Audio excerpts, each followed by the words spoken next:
आप देख रहे हैं भूतिया विला। दोस्तों, अगर आप चैनल पर नए हैं तो चैनल को सब्सक्राइब जरूर कर लें और साथ ही वीडियो को लाइक करके नीचे कमेंट बॉक्स में अपनी राय जरूर दें ताकि हम आपके लिए ऐसी ही भूतिया घटना और ला सके। तो चलिए बढ़ते हैं आज की कहानी की ओर। दोस्तों, ये बात है सुल्ताना गांव की, जहां दिन में तो चहल पहल रहती थी, लेकिन रात के अंधेरे में एक अजीब सा भयानक माहौल छा जाता था। और इस गांव में मेरे दादाजी हरिजी यादव एक सम्माननीय व्यक्ति थे। उनका पूरे गांव में काफी रुतबा था, लेकिन उनकी एक रहस्यमयी आदत थी। दरअसल वे अक्सर रात को कब्रिस्तान में सोने चले जाते थे। उनकी इस आदत की वजह से यह बात पूरे गांव में चर्चा का विषय हमेशा बनी रहती थी। गांव के कुछ लोग तो कहते थे कि वहां कुछ भूत प्रेत का साया है, तो कुछ मानते हैं कि दादाजी किसी गुप्त शक्ति से जुड़े हुए हैं। और मेरे पिताजी मुझे बताते थे कि जब वह छोटे थे तब भी मेरे दादाजी यानी उनके पिताजी की यही आदत थी। फिर रात के अंधेरे में अपनी पुरानी लालटेन लेकर वे कब्रिस्तान की ओर निकल जाते और सुबह ही लौटते। मेरी दादी माँ जब भी दादाजी से पूछती कि वहां पर आप क्यों जाते हो, तो दादाजी बस मुस्कुरा देते और दादी जी को वह कोई जवाब नहीं देते। लेकिन उनकी आंखों में एक अजीब सा भय छलकता था। जब भी दादाजी कब्रिस्तान में सोने जाते थे, उनकी इस आदत से ऐसा लगता था कि जैसे वह कुछ छुपा रहे हों। और गांव के लोगों को भी उनकी इस आदत से डर लगता था। और लगता भी क्यों नहीं, क्योंकि कब्रिस्तान में रात के समय जाना और वहां पर सोना भला ये कौन करता है। गांव के कुछ लोगों ने तो दावा भी किया था कि उन्होंने दादाजी को अंधेरे में किसी अदृश्य शक्ति से बातें करते हुए देखा था। और कुछ ने तो उन्हें कब्रों के पास मंत्र पढ़ते हुए भी सुना था। पर एक रात महावीर नाम के एक व्यक्ति ने हिम्मत करके दादाजी का पीछा किया, लेकिन वह जैसे ही कब्रिस्तान के पास पहुंचा कि तभी उसकी चीख निकल गई। और वह अगले दिन गांव में वापस तो आया, लेकिन उसकी आंखों में एक डर झलक रहा था। उसकी हालत दिन ब दिन बिगड़ती गई और कुछ ही हफ्तों में वह रहस्यमय तरीके से मर गया। इसलिए तभी से मैंने ठान लिया कि इस रहस्य का पता लगाना जरूरी है। अब एक रात जब दादाजी लालटेन लेकर निकले तो मैं छिपकर उनके पीछे पीछे चल पड़ा।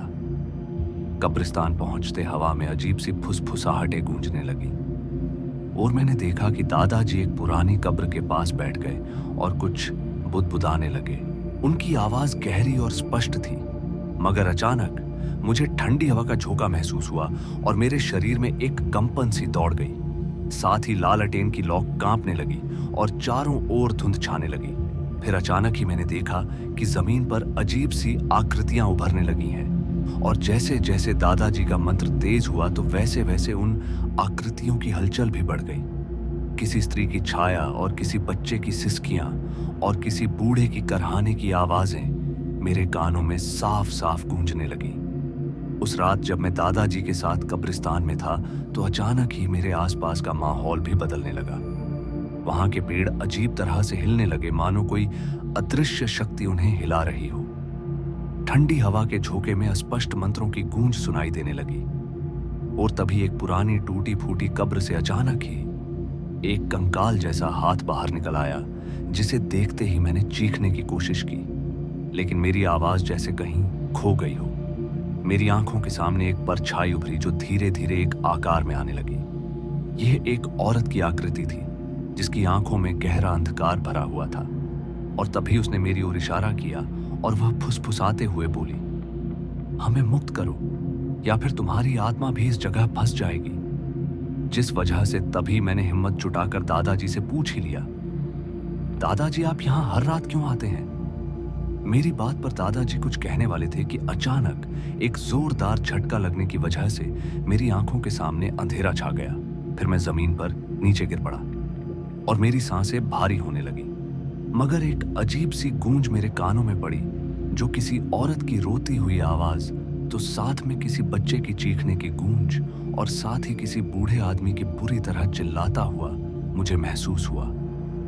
अब मुझे ऐसा महसूस हो रहा था जैसे किसी ने मेरे शरीर को जकड़ लिया हो। ठंडी बर्फ जैसी उंगलियां मेरे चेहरे को छूने लगी, जिस वजह से मैं चीखना तो चाहता था, लेकिन मेरी आवाज जैसे गले में अटक सी गई। फिर अचानक ही सब कुछ धुंधला हो गया और मैं वहीं पर बेहोश हो गया। फिर जब मेरी आंख खुली तो मैं अपने घर पर था, मगर मेरे चारों ओर कब्रिस्तान की मिट्टी बिखरी हुई थी और मेरे बगल में मेरी माँ और दादाजी बैठे हुए थे। उनके चेहरे पर चिंता और भय की गहरी लकीरें थीं और मुझे कुछ समझ में नहीं आ रहा था कि वह सपना था या मैं सच में किसी डरावनी हकीकत से गुजर चुका था। मेरे दादाजी की आंखों में अजीब सा भय था, लेकिन वह मुझे देखते धीरे से बोले, बेटा, कुछ आत्माएं शांति की खोज में भटकती रहती हैं। यहाँ 7 ऐसी आत्माएं हैं जिनकी कहानियां अधूरी हैं। जब तक उन्हें कोई सुनता नहीं, वे मुक्त नहीं हो सकती। फिर उन्होंने एक गहरी सांस ली और मेरी तरफ देखा और बोले, लेकिन बेटा, अब तुम्हें वहां दोबारा नहीं जाना चाहिए। इसमें ही तुम्हारी और हम सब की भलाई है। कुछ ऐसे भी राज होते हैं जिन्हें अगर हम ना जाने तो ही बेहतर होता है। कुछ दरवाजे ऐसे होते हैं जो एक बार खुल जाएं तो उन्हें बंद करना नामुमकिन हो जाता है। और फिर उन्होंने अपनी आवाज को और भी गंभीर कर लिया और एक भय भरे स्वर में कहा, अब तुम मुझसे कोई सवाल नहीं करोगे और दोबारा कब्रिस्तान नहीं जाओगे। यह मेरा काम है, इसे मैं ही संभाल लूंगा। उनकी आंखों में एक अजीब सा डर झलक रहा था, मानो वो किसी अनहोनी की आशंका से ग्रसित हो। मगर अचानक ही हवा तेज हो गई और 7 परछाइयां हमारे चारों ओर प्रकट हो गई। वो सभी स्त्रियों की आकृतियां थीं। उनकी आंखें सुन में ताक रही थीं और उनके चेहरे पीड़ा से विकृत थे और उनके मुंह से धीमी धीमी ध्वनि निकल रही थी। हवा में एक अजीब सी गंध फैल गई और मुझे महसूस हुआ जैसे किसी अदृश्य शक्ति ने मेरे शरीर को जकड़ लिया हो। तभी उनमें से एक स्त्री धीरे धीरे आगे बढ़ी। उसकी आंखों में रक्त के आंसू बह रहे थे और उसने कांपते हुई आवाज में बोला, तुम्हें यहां नहीं होना चाहिए था, लेकिन अब बहुत देर हो चुकी है। मगर बाकी की 6 परछाइयां उसके पीछे खड़ी होकर फुसफुसाने लगी। उनके शब्द स्पष्ट थे, लेकिन उनमें एक गहरी वेदना और अजीब सा भय महसूस हो रहा था। तभी मुझे एहसास हुआ कि मैं एक ऐसे रहस्य में उलझ चुका था जिससे निकलना अब नामुमकिन था। उनमें से एक थी काजल, जिसे प्रेम में धोखा मिला और कुएं में धकेल दिया गया। अब उसकी आत्मा अपने हत्यारे की खोज में भटक रही थी। नित्या, जिसे एक क्रूर जमींदार ने तांत्रिक अनुष्ठान के लिए बलि चढ़ा दिया, उसकी आत्मा भी न्याय की तलाश में थी। सुरेखा, एक दासी जो अपने मालिक की क्रूरता की शिकार हुई, उसकी आत्मा अब भी चीखती रहती थी। कामिनी, जिसने अपने पति के लिए अपने प्राण दे दिए लेकिन उसे धोखा मिला और वह प्रतिशोध की आग में जल रही थी। गायत्री, जिसे जादू टोने के आरोप में जिंदा ही जला दिया गया और उसकी आत्मा भी न्याय की प्यासी थी। वर्षा, जिसने अपने परिवार की रक्षा के लिए बलिदान दिया लेकिन उसकी आत्मा शापित हो गई। और साथ ही निधि, जो एक शिक्षिका थी जिसने अंधविश्वास का विरोध किया और उसे क्रूरता से मार डाला गया और अब उसकी आत्मा सच्चाई की खोज में थी।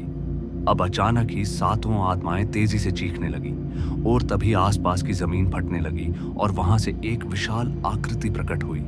उसके चेहरे पर ना आंखें थीं, ना ही नाक, बस एक अंधकार भरी गहराई। उसकी सांसों से हवा जहरीली हो रही थी।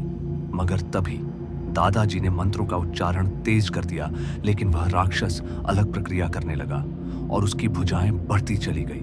अचानक ही उसने मुझे पकड़ लिया, जिस वजह से मेरी सांसें घुटने लगी और तभी उन 7 आत्माओं ने एक साथ जोर से विलाप किया और उनका शरीर स्वर्ण प्रकाश में बदलने लगा। वे हवा में उठी और उस राक्षसी आकृति पर टूट पड़ी। राक्षस की चीखें चारों ओर गूंजने लगी और कहने लगी, अब तेरा अंत होगा। मगर तभी दादाजी ने जोर से मंत्र उच्चारण किया और अपनी माला जमीन पर फेंकी, जिस वजह से जमीन फिर से कांपी और वो राक्षसी आकृति एक भयंकर गर्जना के साथ धुएं में बदल गई। फिर अगले दिन सुबह जब मैंने गांव वालों को पूरी बात बताई तो वह भी सहम उठे। मगर रात के बाद जब अगली सुबह हुई तो दादाजी गायब थे, जिस वजह से खोजबीन करने के लिए हम सब कब्रिस्तान पहुंचे, लेकिन वहां दादाजी नहीं थे। केवल उनकी लालटेन एक टूटी हुई कब्र के पास पड़ी थी।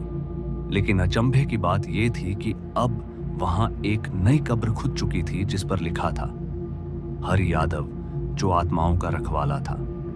कुछ कहते हैं कि जब रात के तीसरे पहर में कोई उस कब्रिस्तान में जाता है तो वहां धीमी फुसफुसाहटें सुनाई देती हैं, और जब कोई ध्यान से देखता है तो उसे कब्र के पास एक लाल लटेन की हल्की रोशनी टिमटिमाती हुई दिखाई देती है, मानो कोई अब भी वहां मौजूद है। तो दोस्तों, आज की इस कहानी में बस इतना ही, और मैं आपका दोस्त जल्द मिलूंगा एक ऐसी ही और डरावनी कहानी के साथ। धन्यवाद।